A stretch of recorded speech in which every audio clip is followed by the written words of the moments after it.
Om Namo Bhagavate Vasudevaya. Om Namo Bhagavate Vasudevaya. Om Namo Bhagavate Vasudevaya. Om Namo Bhagavate Vasudevaya. Om Namo Bhagavate Vasudevaya.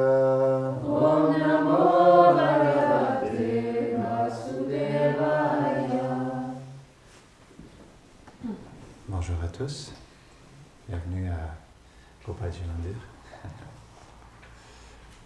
Donc, Srimad Bhagavatam, chapitre 3 du premier chant, qui s'intitule Les différents avatars. Je veux dire que j'aime beaucoup le dessin. Ok, verset 1. Sutta Vacha Sutta Vacha. Jagrihe Parusham Rupam Jagrihe Parusham Rupam. Bhagavan Mahadadibi Bhagavan Mahadadibi. Sambhutam Sodashakalam Sambhutam Sodashakalam. Adoloka Sisrikshaya Adoloka Shishikshaya. Sutta Uvacha Sutta Vacha. Jagrihe Parusham Rupam Jagrihe Parusham Rupam. Bhagavan Mahadadibi Bhagavan Mahadadibi. Sambhutam Sodashakalam Sambhutam Sodashakalam. Adoloka Sisrikshaya Adoloka Shishikshaya. Sutta Uvacha Sutta Vacha. Jagrihe Parusham Rupam Jagrihe Parusham Rupam. Bhagavan Mahadadibi Bhagavan Mahadadibi. Sambhutam Sodashakaram Sambhutam Sodashakaram. Adoloka Sisrikshaya. Adoloka Shishikshaya. Suivant. Sutta Vacha. Jagrihe Parusham Rupam. Bhagavan Mahadadibi. Sambhutam Sodashakaram.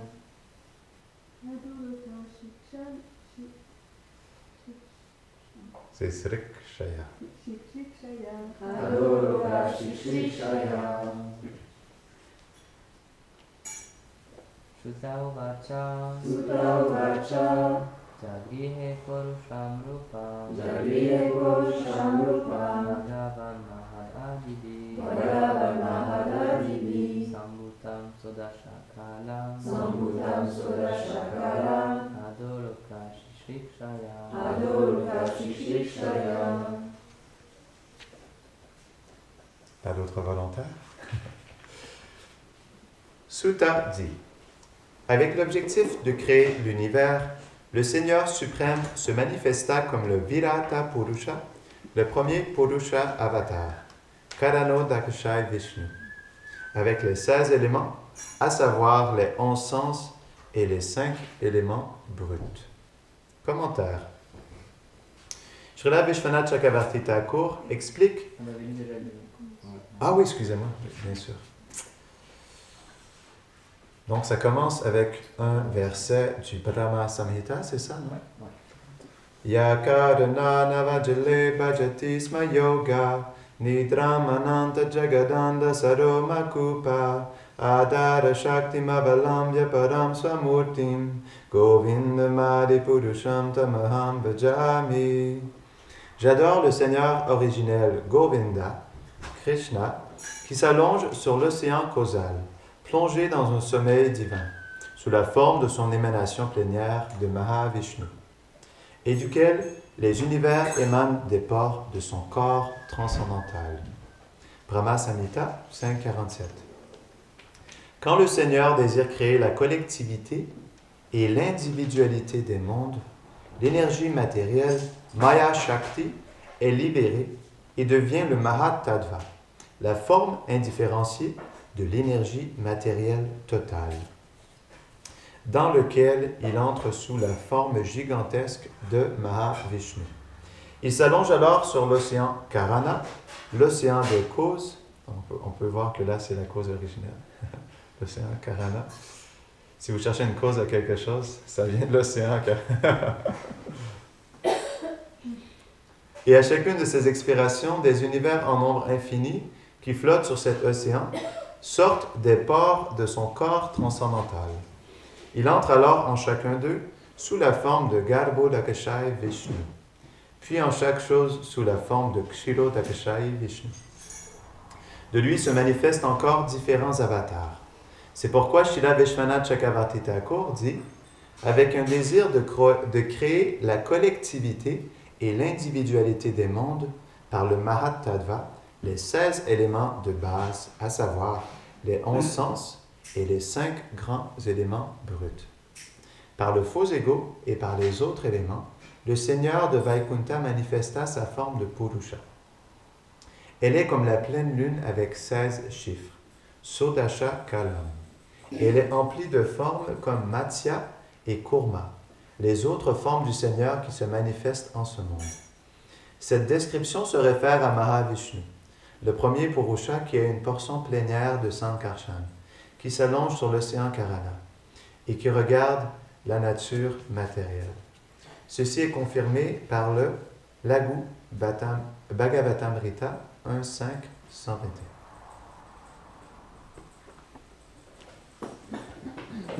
Om Agyanatimirandasya Gyananjara Sharakaya Chakshurun Militam Jena Tasmai Shri Gurave Namaha Shri Chaitanya Manobishtam Stapitam Jena Bhutale Swayam Rupa Kadamayam Dadati Svapadantikam Panchakalpatarubhyascha Kripa Sindhubhya Evacha Patitanam Pavanebhyo Vaishnavebhyo Namo Namaha Jaya Shri Krishna Chaitanya Prabhu Nityananda Shri Advaita Gadadhar Shivasadi Gaura Bhakta Vrinda Hare Krishna, Krishna Krishna, Hare Hare, Hare Rama, Rama Rama, Hare Hare. Namahum Vishnupadaya, Krishna Prishtaya Bhutale, Shrimate Bhaktivedanta, Swaminiti Namine. Namaste Sarasvati Deve Gauravani Pracharine Nirvisesha Shunyavadi Paschatya Deshatarine.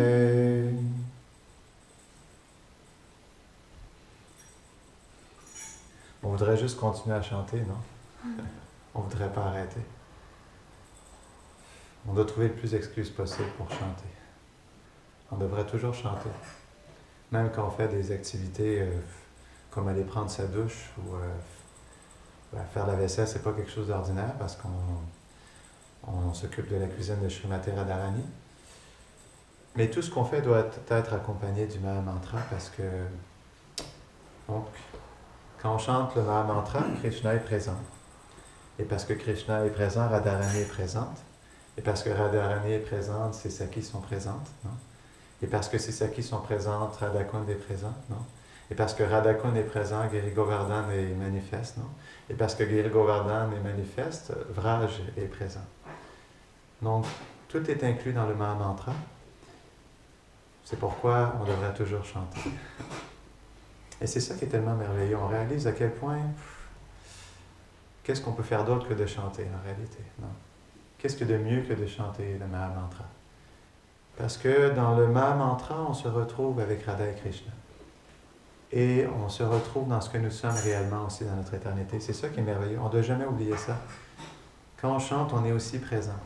Mais pas ce corps. On pourrait dire ce corps faire partie, comme l'explique le verset et le commentaire du Mahat Tattva, non? Donc il y a 24 éléments. Donc il y a 5 éléments bruts. Non, la terre, l'eau, le feu, l'éther. Terre, eau, feu et terre. et air. Oui, exactement, merci. Donc, ce corps matériel est fait de différents éléments. Le corps grossier, il y a le corps subtil, fait d'éléments plus subtils, l'intelligence, le mental, le faux ego. Oui, ça vient du Mahatattva, qui vient de Durga, qui vient de Lakshmi, qui vient de Radharani. Mais on est plus que ça. On n'est pas ce paquet de chair qui nous enveloppe, non, cette chair qui nous enveloppe. On est beaucoup plus que ça. Et on ne devrait jamais oublier ça. On doit constamment chanter, on doit se sentir présent dans le chant aussi. Et on doit faire du Mahamantra notre vie. Pourquoi? Parce qu'il est la sadhana et la sadhya. Non? Sadhana veut dire notre pratique spirituelle, sadhya, il est le but. Il est à la fois le moyen et le but. C'est ça qui est merveilleux. Est-ce qu'il y a autre chose que ça, non? Pour se connecter à Dieu? Est-ce qu'il y a quelque chose qui peut nous permettre d'avoir à la fois le but et à la fois la personne? Non. Tout était vraiment inclus et c'est ça qui est merveilleux, même si nous ne sommes pas encore pleinement introduits dans les divertissements de Vrindavan, reste que quand même tout est là dans le Mahamantra. C'est juste une question de temps qui nous sépare. C'est la seule, on pourrait dire, difficulté. C'est le temps. Le temps, il est un peu compliqué. Krishna, il explique dans la Bhagavad Gita que je suis le temps, le destructeur des trois mondes. Le temps, c'est comme une roue qui écrase tout sur son passage. Et malheureusement, à cause du temps, le temps nous crée une distance entre nous et Krishna et Vrindavan. On dirait que c'est tellement loin. Mais en réalité, comme on avait expliqué dans l'histoire de Tulsi Maharani, non? Quand Sridham Saka est venu, et il était en train de pleurer parce qu'il devait quitter Radha et Krishna pour venir justement accomplir les divertissements ici dans ce monde, non? En tant que Shankachuda. Et là, il commençait dans la séparation parce qu'il voyait l'air de venir dans le monde matériel. Et Krishna, il l'a regardé avec un beau sourire et lui a dit « Ne t'en fais pas. Tout ça, ça va juste... » Il n'y a pas de monde, Krishna, mais il a regardé le ciel. Il l'a revu après, il lui a dit « Tout ça, ça va juste prendre 30 secondes. Ne t'en fais pas. » Donc, malheureusement, ce 30 secondes, il est très long pour nous. Et ça semble être un 30 secondes interminable aussi. On pourrait dire le 30 secondes le plus... le 30 secondes le plus long de toute notre existence. Et c'est ça. Mais c'est quand même, c'est bizarre le temps. C'est tellement bizarre. Donc toute notre existence dans le monde matériel, tout ça, c'est tout simplement 30 secondes. Non? Ou peut-être 2 minutes, ou peut-être même juste une journée. Parce que il est resté combien de temps? Sridham Saka s'est expliqué. Si je me rappelle bien, il est resté pendant très longtemps, des millions d'années quand même. Donc il a fait déjà 100 000 années d'austérité. Donc il est resté longtemps. C'est expliquer les années célestes, non? C'est pas comme ici, non? Parce que un instant là-bas et 6 mois ici. Non? Donc 100 000 années célestes, c'est beaucoup plus dans notre réalité du temps ici. Donc oui, c'est vraiment bizarre, je vous avoue. C'est tellement bizarre, ce monde matériel. Et l'expérience que nous avons du temps, parce que pour nous, ça semble tellement lointain, ça semble tellement distant, inaccessible. Mais en réalité, c'est juste une question de temps, mais aussi, je pourrais dire même, c'est juste une question de conscience. Parce que nous sommes toujours avec Radha et Krishna. Si on regarde justement dans ce verset, Mahavishnu, donc c'est expliqué, donc de Vasudeva, donc il y a 4 expansions de Krishna, non? De Balaram, donc il y a Vasudeva, Sankarshan, Pradyumna, Aniruddha. Non? Et ces différentes fonctions font en sorte qu'on peut vivre dans ce monde. Comme par exemple, Pradyumna, il est l'inspiration. Il est ce potentiel en nous qui fait que nous sommes inspirés à faire quelque chose. Donc ça vient de Pradyumna, ça. Donc même le plus grand, même par exemple Hitler, l'inspiration qu'il avait de faire une civilisation aryenne, si je peux dire comme ça. Cette inspiration-là, elle venait de Pradyumna. Et même donc Mahavishnu, Karano Dakshay Vishnu, c'est de lui qu'émane la fonction sommeil profond. Susupti, non? Susupti en sanskrit veut dire sommeil profond. Il y a un verset dans les Védas qui explique que lorsqu'on dort, on retourne dans le monde de Brahman. Pourquoi? Parce que le potentiel de pion 7, le potentiel de pion 7 vient de Mahavishnu, donc de Karanodakshay Vishnu.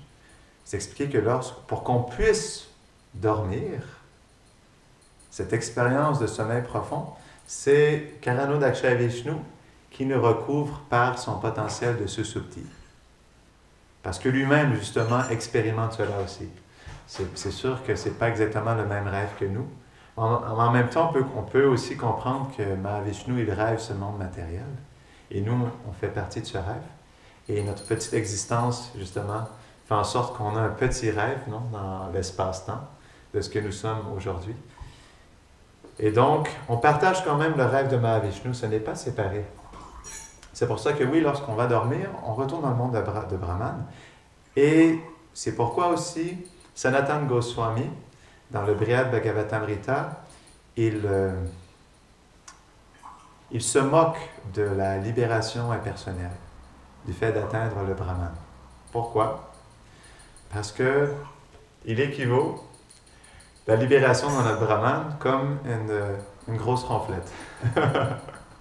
C'est ce qu'il explique. Il dit, il n'y a pas aucune différence entre aller se coucher le soir et pioncer toute la nuit et retourner justement dans, on pourrait dire, se libérer et aller dans le Brahman. Parce que l'expérience que nous avons lorsque nous dormons, c'est l'expérience du Brahman. Non? On a l'expérience de Mahavishnu à notre niveau, non? Mais on partage l'expérience du rêve de Mahavishnu.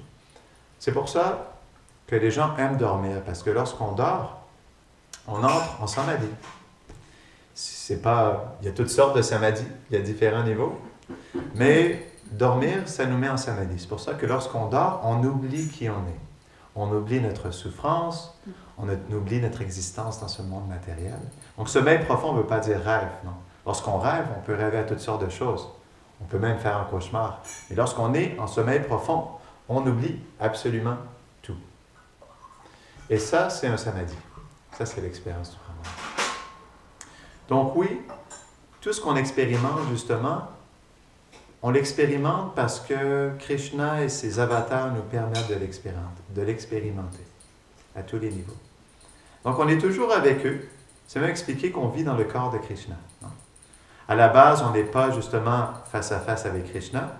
Donc on est plus, on pourrait dire, on fait partie du Brahma Jyoti, non? On fait partie de l'énergie de Krishna. Donc on est manifesté de cette zone entre les deux mondes, non? Mais comment je pourrais expliquer ça? J'essaie de voir comment je pourrais partager ce principe. Donc à la base, on est toujours dans le corps de Krishna, dans le sens où on n'est pas séparé de Krishna, on est toujours avec lui. Mais qu'est-ce qui fait qu'on est loin de Krishna ou pas? Parce qu'on est toujours dans le corps de Krishna. On peut pas être. C'est pas une question d'être loin ou d'être proche de Krishna. On est toujours avec Krishna en réalité. C'est juste que notre conscience, parce qu'on n'a pas éveillé notre conscience, on pourrait dire transcendantale, en lien avec Krishna en personne, on se sent loin de lui. C'est juste une question de conscience en réalité. C'est pas que. Ça ne marche pas comme. On pourrait dire que la notion de temps et d'espace en relation avec Krishna, dans ce que nous sommes, n'est pas dans ce qu'on perçoit ici. C'est pas du tout la même chose. On pense qu'on est loin du monde transcendantal, non? Donc, c'est expliqué que quelque part dans la création de Krishna, il y a un nuage noir où se trouve le monde matériel. Et quelque part d'autre, il y a une fleur de lotus, non, qui manifeste Goloka Vrindavan. Mais est-ce qu'on peut comprendre que donc, en bas, donc c'est expliqué un peu comme ça dans le Brahma Samhita, donc tout en bas, il y a le monde matériel, non?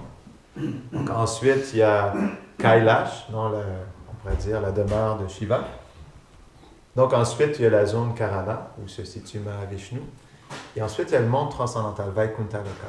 Et au-delà de Vaikuntha Loka, il y a Goloka Vrindavan. Mais est-ce qu'on peut concevoir ça en temps de géographie, temps, lieu, espace? Pas vraiment. Parce que tout est Krishna. Par exemple, lorsque Nishingadev, un bon exemple de ça, lorsque Nishingadev il s'est manifesté, il s'est manifesté dans le pilier, mais est-ce que Nishingadev réside dans le pilier? Personnellement, non. Donc, il a sa demeure transcendantale dans le monde spirituel, mais c'est pas que Nishingadev demeure dans le pilier, non, c'est pas sa maison. Mais c'est juste que lorsque Hiranyakashipu a demandé, mais où est ton Dieu? Non, où est-il? Est-ce qu'il est ici? Est-ce qu'il est là? Non, il pointait du doigt. Et là, il lui a dit, est-ce qu'il est dans le pilier? Et Prahlad Maharaj, parce que justement, il voit son doux Seigneur partout, il lui a dit, il a regardé le pilier, il ne peut pas voir Nishingadev séparé du pilier parce qu'il voit son Seigneur adorable partout. Il lui a dit, oui, il est dans le pilier. Et c'est pas que il est sorti du pilier parce que justement, Prahlad Maharaj l'a vu dans le pilier. C'est pas qu'il était nécessairement manifeste personnellement, mais parce que Prahlad Maharaj a mis son attention et s'est manifesté. Non? C'est la même chose aussi avec la Murti. À la base, la Murti, avant qu'elle soit taillée, donc il y a toutes sortes d'éléments dans lesquels on peut tailler une Murti. Non? Donc ici, on a du brass, on a du bois de tilleul. Non? Donc il y a même aussi des Murtis, bon, on pourrait dire, c'est une Murti déjà manifeste, comme les Shalagram Shila, mais elles ont toutes sortes de formes aussi. Mais si on prend l'exemple d'une Murti, à la base, c'est un morceau de bois, un bois de tilleul. Non? Et c'est pas que Krishna est personnellement manifesté dans le bois de tilleul. C'est sa création, c'est le corps de Krishna, donc c'est Krishna. Mais il devient personnellement manifesté parce que, justement, un dévot souhaite qu'il se manifeste. Il lui demande de bien vouloir se manifester. Non? Ou même, c'est expliqué, comme pour Srila Prabhupada ou les purs dévots du Seigneur, que, donc parfois, justement, un dévot souhaite supplier justement la divinité de venir dans la Murti, mais parfois c'est le contraire aussi. Krishna veut venir et demande à son dévot de justement manifester sa forme, de prendre les éléments nécessaires pour créer la Murti. Et donc, juste parce que justement Krishna ou son pur dévot le désire, parce qu'il y a une intention, puis il y a un désir, et ça se focus sur quelque chose, bien Krishna devient personnellement présent. C'est la même chose aussi, Prabhupada l'expliquait, et c'est un point intéressant. Il expliquait, j'aurais pu, il me semble que c'est dans le commentaire dans la Bhagavad Gita. Non, c'est dans le premier chant du Srimad Bhagavatam. Donc il explique un point intéressant, il explique en fait, toute est l'énergie de Krishna, et dépendamment de comment on l'utilise, c'est soit l'énergie matérielle, soit l'énergie spirituelle. Et il explique en un instant, l'énergie matérielle peut devenir l'énergie spirituelle. Parce que c'est la même énergie, mais qui se manifeste différemment. Donc, l'énergie matérielle, qu'est-ce que c'est? C'est justement, c'est Lakshmi, mais qui se manifeste matériellement parce qu'on conçoit la création séparée de Krishna. Donc, elle se manifeste d'une manière matérielle, mais c'est pas que ce n'est pas Lakshmi, ça reste toujours Lakshmi. Et même, la réalité de toute façon, c'est que chaque objet est un objet d'adoration pour Krishna. Comme la table, elle n'a pas d'autre fonction que d'accueillir Krishna, d'accueillir un livre de Krishna ou une assiette de Prasadam, non? Les kartals, elles n'ont pas d'autre fonction que d'être utilisées pour faire un kirtan, non? Le corps matériel d'un être humain n'a pas d'autre fonction de par justement le toucher, de toucher le corps des dévots, de par la senteur, de sentir la fleur le matin, non? De par les yeux, de voir la déité, de par l'écoute, écouter les gloires de Krishna. Il n'y a pas d'autre fonction. Toutes les fonctions en ce monde sont faites pour servir et adorer Krishna. C'est pourquoi, justement, il s'agit juste de les engager, parce qu'elles font déjà leur service. C'est pas, et ça, c'est intéressant. C'est pas parce que, justement, une paire de kartals est posée sur une table, par exemple, quelqu'un peut aller à Mayapur et acheter une paire de kartals. Et pourrait l'utiliser pour chanter Coca-Cola, Coca-Cola, Coca-Cola, non. Mais c'est pas parce que la personne utilise ça dans un but complètement matériel que les kartals perdent leur service à Krishna. On pourrait dire dans la transcendance, elles sont toujours faites juste pour le service de Krishna. C'est juste que quelqu'un qui est un peu stupide a utilisé les kartals pour chanter Coca-Cola. Non. Mais le point, c'est qu'à la base, tout est fait pour adorer Krishna. C'est pourquoi c'est très simple la dévotion. La bhakti, c'est extrêmement simple parce que tout est déjà fait pour le service de Krishna. Il n'y a pas d'autre utilisation que pour le service de Krishna. C'est juste qu'en réalité, on pourrait dire, ils sont très tolérants. Donc, Lakshmi fait toujours son travail. Elle veut Elle, c'est son désir, c'est son intention. Elle manifeste la table pour qu'elle soit utilisée pour tenir un Bhagavatam ou un festin pour Krishna. Mais elle doit tolérer le fait que quelqu'un, pour le jour de l'an, va mettre une grosse dinde dessus. Excusez-moi, non. Ou va mettre un livre complètement mondain. Donc, elle doit tolérer ça, non? Et c'est pourquoi aussi, il y a des réactions. C'est simple, parce qu'elle, elle veut faire son service à Krishna. Elle manifeste toutes ces choses, pas pour le plaisir des êtres vivants dans ce monde, pas pour l'exploitation des ressources matérielles, non? Mais elle manifeste ces choses pour l'adoration de Krishna.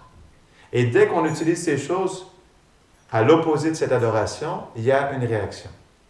C'est la seule et unique raison pourquoi il y a des réactions karmiques. Réaction karmique veut dire j'utilise quelque chose en dehors du service de Krishna.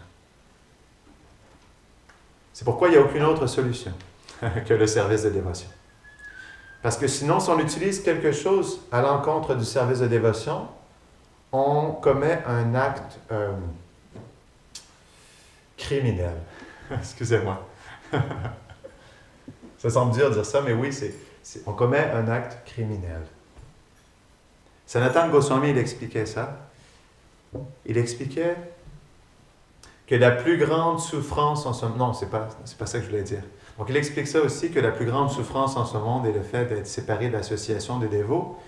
Mais il explique que dès que quelque chose n'est pas utilisé pour le service de dévotion, c'est une activité impie, qui génère des mauvaises réactions. Et c'est la réalité. Srila Prabhupada, il expliquait que même dans ce monde matériel, on pourrait complètement transformer ce monde matériel en Vaikuntha. C'est pas que il y aurait des vaisseaux qui volent dans le ciel, non, en forme de cygne, et des palais de 8 km de haut, comme on voit à Dwarka. Ça ne veut pas dire que ça se manifesterait exactement comme ça. Du moins pas au début, parce qu'on est quand même dans la réalité de la matière. Mais justement, parce que tout est utilisé pour le service de Krishna, tout deviendrait transcendant. Pas que ça devient, mais tout serait employé dans un but transcendantal et ça changerait complètement notre relation avec l'énergie de Krishna. Et oui, en réalité, ça ferait en sorte que ça devient complètement une demeure transcendantale. Si on prend par exemple un temple. Donc, dans un temple, il y a plein d'éléments. Donc, il y a le bois qui est utilisé comme pour faire les murs du temple, ou même les casseroles. Je méditais là-dessus à un moment donné. On était avec un groupe de brahmacharis à Halifax. C'est en Nouvelle-Écosse, dans les Maritimes, l'Est du Canada. Et on était dans une maison chez un dévot et on cuisinait du kitcheri. Et je me rappelle, le matin à la classe, on avait lu justement ce commentaire où Srila Prabhupada, il explique que tout devient spirituel en un instant lorsque c'est engagé dans le service de Krishna. Et là, je regardais la casserole qui était remplie de kitcheri et je me disais, mais comment est-ce qu'une casserole peut devenir transcendantale? Pourtant, une casserole, c'est fait de fer ou d'acier ou d'aluminium. En quoi, justement, une casserole peut devenir spirituelle? Et je méditais intensément là-dessus. Et j'ai eu cette réalisation que c'est pas que la casserole devient un être spirituel, c'est pas comme à Vrindavan. Ça, c'est la différence. Le monde matériel n'est pas exactement... ne se manifeste pas de la même manière que le monde transcendantal.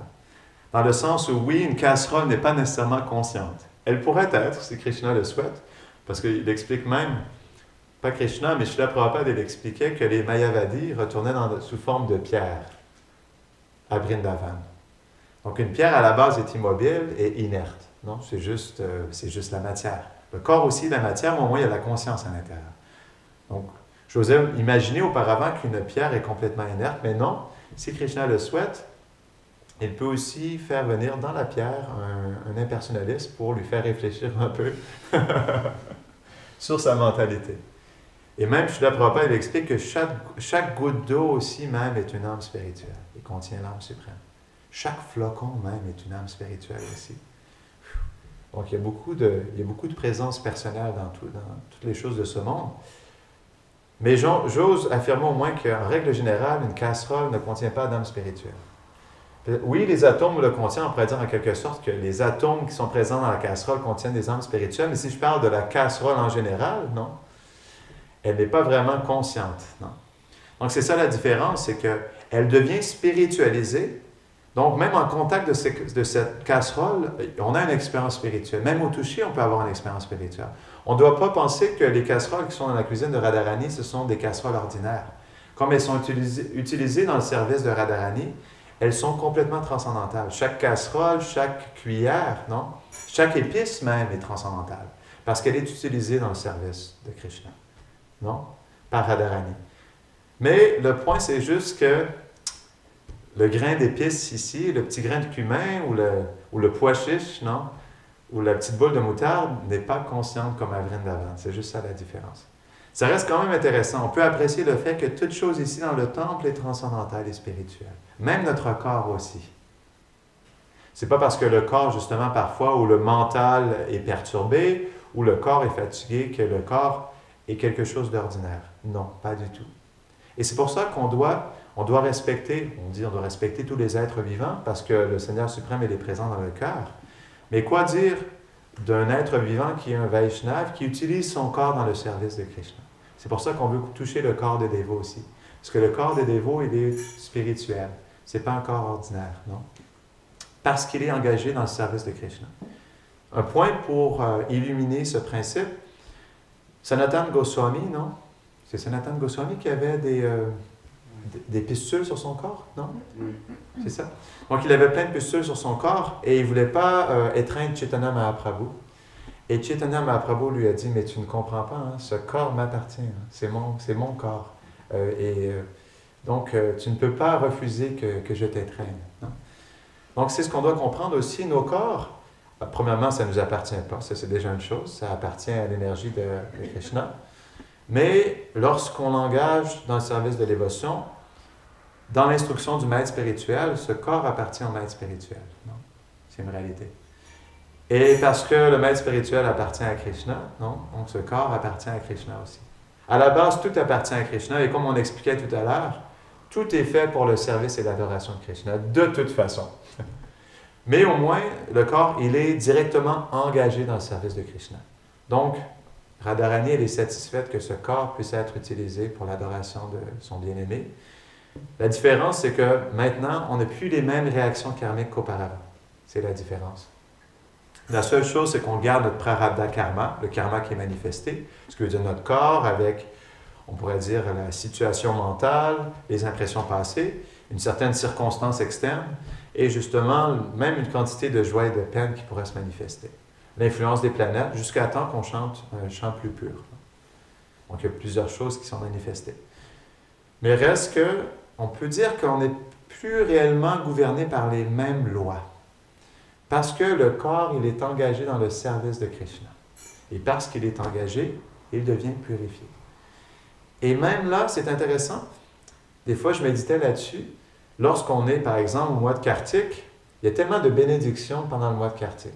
Donc, si je prends une lampe de ghee dans le mois de Kartik, il y a tellement de bénédictions juste à offrir une lampe de ghee à Krishna. Chaque activité transcendantale dans le mois de Kartik est multipliée par 1000. Non? Donc, c'est complètement inconcevable. On pourrait dire des bénéfices dévotionnels qu'on accumule à accomplir le service de dévotion. Et je me disais, en réalité, on ne réalise pas à quel point on reçoit de bénédictions transcendantales, non? À accomplir le service de dévotion. Et je me posais cette question, qu'est-ce qui fait qu'en ce moment même, on ne peut pas avoir l'expérience complète de ces, on pourrait dire, récompenses, si je peux dire comme ça, dévotionnelles? C'est parce qu'aussi Krishna, il pourrait nous donner plus, et il pourrait nous donner plus même en ce moment tout de suite, non? Il pourrait nous donner le pur amour dans notre cœur, il pourrait nous révéler notre sphère, puis il pourrait tout nous donner immédiatement. Et rien ne lui empêche de faire ça. Mais pourquoi est-ce qu'il ne le fait pas? Il prépare notre cœur. Parce que s'il nous le donnerait immédiatement, dans quelle mentalité on recevrait son cadeau? Non? Dans quel échange d'amour avec lui on recevrait justement cette miséricorde? C'est pourquoi aussi Krishna, graduellement justement, il nous dévoile notre identité spirituelle. Graduellement, il nous donne une expérience transcendantale. Pour justement, graduellement peaufiner notre cœur, notre mentalité. C'est la raison pour laquelle on doit développer une profonde humilité, parce que le plus on devient humble, le plus on devient un réceptacle humble et doux de la miséricorde de Krishna, le plus Krishna voudra partager sa miséricorde.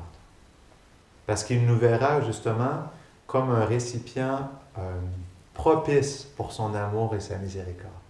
En réalité, ça aussi, ça dépend de nous. Donc, c'est un échange d'amour, mais le plus on prouve à Krishna qu'on est disposé et qu'on est justement dans une bonne mentalité pour le recevoir dans notre cœur, le plus il voudra se dévoiler.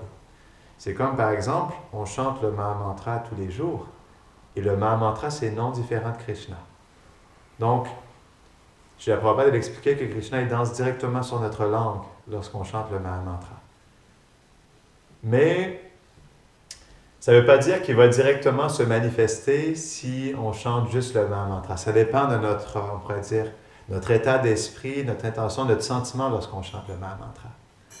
Donc, le plus on va être justement conscient, attentif, intentionné, non, et dévoué, le plus Krishna va réciproquer avec ça aussi.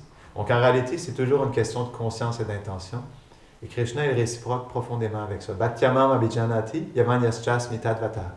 Seulement par la pure dévotion, je me dévoile à mon dévot. Et lorsque je me dévoile, son cœur est pris éperdument d'amour pour moi et il ne revient plus jamais dans ce monde de matière. Non? Donc, Krishna, il est toujours disponible. C'est ça qui est intéressant. Et juste pour faire la boucle sur ce qu'on avait expliqué tout à l'heure, on parlait du temps. Donc, Krishna, il est toujours conscient de qui nous sommes. Et ça, c'est la réalité. Il nous voit tels que nous sommes. Et comme lui, il est dans la transcendance, il n'a pas la notion de temps.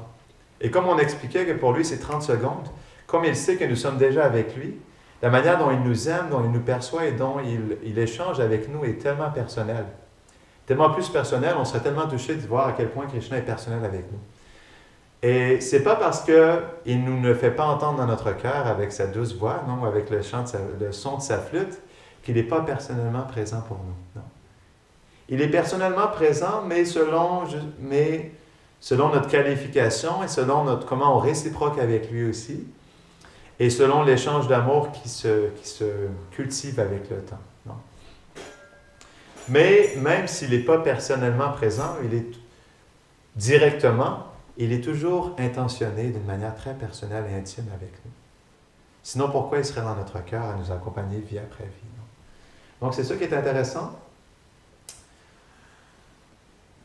Même si on est encore dans ce concept de temps et d'espace et de géographie, de qualifié ou pas qualifié, de goût ou pas de goût, de foi ou pas de foi, non, d'amour ou pas d'amour, je vais vous avouer personnellement, tout ça, c'est des concepts qui ne sont pas les choses les plus importantes. Parce que la relation, elle est déjà là avec Krishna. Et dans l'éternité, elle est déjà présente. Parce qu'elle est comme ça pour lui déjà. Il nous aime déjà, Krishna, d'un pur amour. Sinon, on ne serait pas ici aujourd'hui à prendre refuge d'un maître spirituel qualifié, à s'engager jour après jour dans le service de dévotion. C'est impossible. Il n'y aurait personne ici présent si Krishna ne nous aime pas personnellement. Ça, c'est impossible. Donc, le fait que nous sommes ici jour après jour à s'engager dans une mission authentique, connectée à Srila Prabhupada, non, Radha et Krishna, ça veut dire que Krishna nous aime personnellement. Donc, ça, c'est une réalité. Donc, pourquoi ne pas réciproquer avec ça? C'est ça qui est intéressant. On doit aller dans notre cœur, au plus profond de nous-mêmes, et de réciproquer avec ce pur amour de Krishna. Il est déjà là. Son pur amour est là, sa relation, son sentiment pour nous, et son désir de nous ramener dans la famille, il est là. Il s'agit juste de nous. Il attend juste que nous réciproquons avec ce qu'il nous donne déjà. Non. Parce qu'il nous le donne déjà tellement. Il nous a tout donné. Absolument tout. La Murti, c'est directement Radha et Krishna. On ne devrait jamais penser que c'est quelque chose d'ordinaire. Ils sont directement présents et ils nous regardent. Ce sont des personnes. Lorsqu'on chante, ils nous regardent. Lorsqu'on chante, ils nous écoutent. Lorsqu'on chante, ils sentent quelque chose. Non? Parce que ce sont des personnes et ils sont présentes à chaque instant. Non? Donc c'est pour ça, comme ils sont tellement présents avec nous, on doit aussi être présent avec eux. Donc lorsqu'on chante quoi? Comme tu l'expliquais, non? Vibhavari Shesha, qu'est-ce qu'on chante? On chante dans quelle intention? Pourquoi on veut leur offrir ce chant tous les matins? Non? Pourquoi on se lève et pourquoi on est là à 5h30 à tous les matins pour chanter pour les déités? Non? Qu'est-ce qui nous pousse justement à les adorer jour après jour après jour? Non? Pourquoi on danserait devant eux? Donc on danse devant eux parce que justement, on veut leur faire plaisir. Parce qu'ils sont présents, c'est comme une scène, on peut dire. C'est une scène qui se déroule devant nous. J'aimais beaucoup la manière dont Shivaram Maharaj il a fait sa salle de temple à New Vrajadam. Je ne suis jamais allé personnellement, mais j'ai vu des photos et des vidéos. Et c'est comme la salle de temple, c'est comme une scène. Et on pourrait dire, pas la salle de temple, mais on pourrait dire l'hôtel est comme une scène. Et la salle de temple, on dirait même comme pas une estrade, mais un lieu où les gens se réunissent pour regarder justement une pièce de théâtre ou quelque chose comme ça. Non? Et lorsqu'ils ouvrent les rideaux, c'est comme justement une scène qui s'ouvre sur le monde spirituel, sur Vrindavan. C'est ça en réalité qui se passe lorsque les rideaux s'ouvrent tous les matins, justement. C'est Vrindavan qui se dévoile devant nos yeux. Pourquoi? Parce que comme ils sont des personnes, c'est pas qu'ils restent assis à rien faire. Oui, on pourrait dire ils sont toujours présents dans la Murti, on pourrait dire ils reçoivent notre service, mais en même temps, comme ce sont des personnes, c'est pas comme des poupées qui sont assis toute la journée comme ça, non? À attendre de nous donner leur bénédiction. Ils sont à la fois présents, donc on pourrait dire qu'ils sont à la fois assis personnellement, mais à la fois aussi ils accomplissent leur divertissement, simultanément. Donc essayez de comprendre, c'est inconcevable. Ça dépend comment vous le percevez. Vous pouvez le percevoir assis à vous regarder, ou vous pouvez le percevoir aussi en train de faire quelque chose. Non? Parce que le pur dévot, lorsqu'il entre, donc imaginez le pur dévot, c'est intéressant. Est-ce que vous êtes déjà mis dans la peau du pur dévot? Donc lorsque le pur dévot, il ouvre la porte, non, il ouvre la porte de quoi? Est-ce que c'est juste une salle de temple? Qu'est-ce qui se passe lorsqu'il ouvre la porte? Non, lorsque le pur dévot ouvre la porte, il entre à Vrindavan. Non. Donc, il entre à Nandagram, non? Il entre dans les divertissements de Nanda Jashoda Gopal, de Radha Krishna, non? C'est pas il entre à Rouen dans une salle de temple faite de bois, non? Peint avec du rose. Et c'est beaucoup plus que ça. Non? C'est ce qui se passe en ce moment, aujourd'hui, non?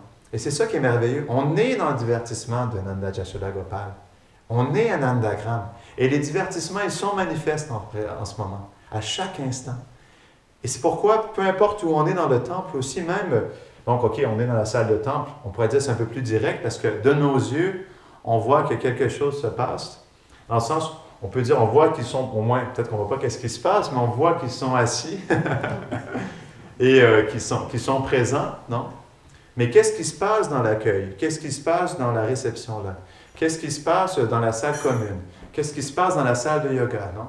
Qu'est-ce qui se passe dans le coude en arrière, non? Qu'est-ce qui se passe dans la cave? Parce que ici, c'est le monde spirituel. Et si on comprend, lorsque les déités sont installées, le monde transcendantal est installé. Donc, parce qu'il y a Nanda Jashoda Gopal, il y a Nandagram qui est installé ici, non? Et parce qu'il y a Radha Madanman, il y a aussi Govardhan, il y a aussi Radhakund, non? C'est pas séparé.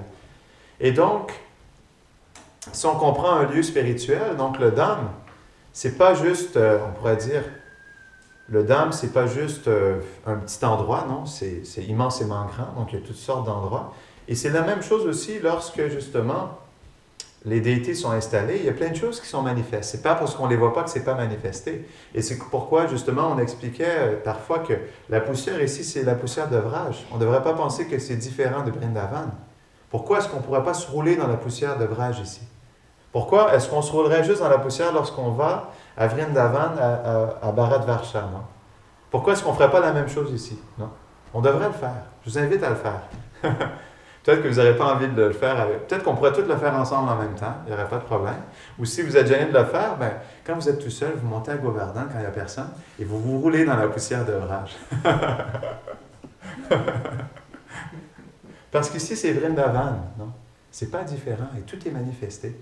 Et à quel point on souhaite être conscient de ça, à quel point ça devient manifeste aussi. Non? Donc, on va terminer ici. Est-ce qu'il y a des questions, des réflexions avant qu'on termine? Jai Shinandagram ki. Jai.